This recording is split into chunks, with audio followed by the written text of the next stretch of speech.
You have to. No. Can we wave? Yeah, you can. I'm totes gonna wave.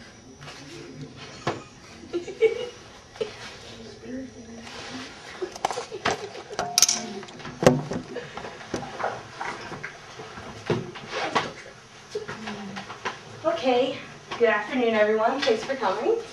My name is Courtney, and I just want to talk to you a little bit today about a very unknown disorder. So I'm going to start a little bit with a scenario.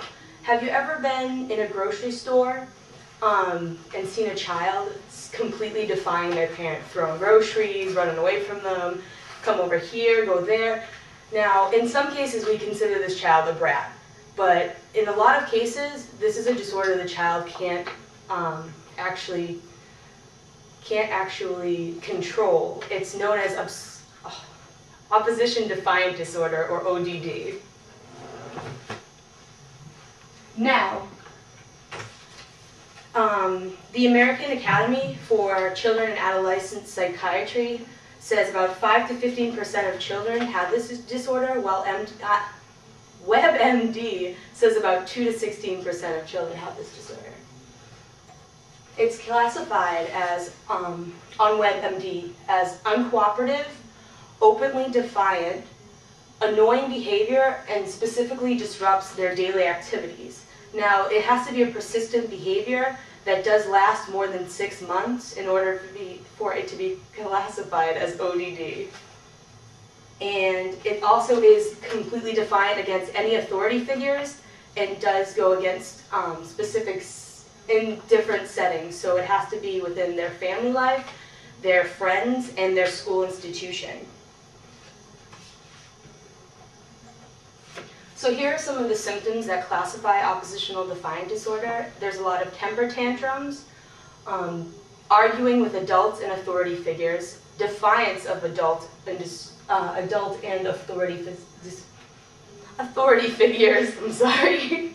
And they are specifically annoying on purpose. They seek to annoy people, especially authority figures and adults, teachers, parents, friends. They place a lot of blame on other students and other people for their own problems and disorders. They have a lot of hurtful emotions such as resentment, revenge, anger. They seek to cause pain to other people in frustrating situations. They have problems with inflexibility, which means they can't actually go from one setting to another, smooth transitions. They are very inflexible when it comes to that. And they have difficulty dealing with frustration. They don't know how to react in situations where it causes them frustration. So some of the causes and risk factors, the Conduct Book of Disorders and Oppositional Defiant Disorders classifies that there's no single risk factor to oppositional defiant disorder, but there are many risk factors that do contribute to it. First is the environment. A lot of children come from an environment of abuse. Either they're abused themselves, they witness abuse, substance abuse, physical abuse. They also are neglected, and they don't have a very good relationship with their parents. They're constantly left unsupervised, which is not a good thing in any situation for a child. There's also a lot of inconsistent supervision and inconsistent discipline, or too harsh of a discipline. And a lot of the families are considered dysfunctional in societal standards. Also, it's an environment of financial instability, where there's a lot of times where the parents can't afford to find the reason for the disorder and just classify their child as a brat. When it comes to the biological factors, it's a lot about Dr. Ross Greene, who wrote the book The Explosive Child, discussed a lot of the biological factors in that book. He spoke about neurological factors, where neurotransmitters, which are in your brain, and they help to relay messages from the different hemispheres of your brain so that you understand how to cope in situations.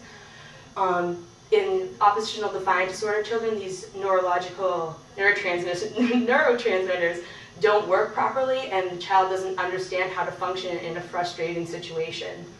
So there's a lot of irregularities in the brain. Doesn't work right, basically. And there's also a lot of prefrontal lobe impairment, which means in the front of their brain, they can't make executive decision-making. Okay, let me start that over. Executive decision-making problems, so they don't know how to react in certain situations where normal people would react calmly. They get frustrated, angry, and inflexible. Also, family disorders also come into play, where if a parent of a child with oppositional defiant disorder, in most cases they have a mood disorder, an anxiety disorder, some kind of disorder that impairs their parenting, and it also can be genetically passed down to the next generation. There's also a very poor relationship with the parents as defined by WebMD and Mayo Clinic.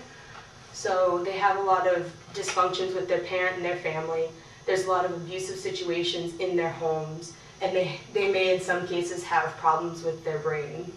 That sounds silly, but it's irregularities in the brain.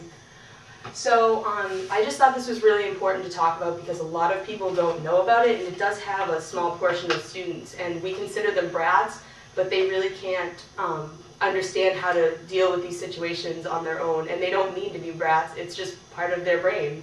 I mean, no one means to have Tourette syndrome or means to have ADHD, but they do, and there's no way to really deal with that except to get the necessary treatment, which comes in a lot of different ways for oppositional defiant disorder. But in conclusion, I just thought it was really important for you guys to know about this because, I mean, not many people do.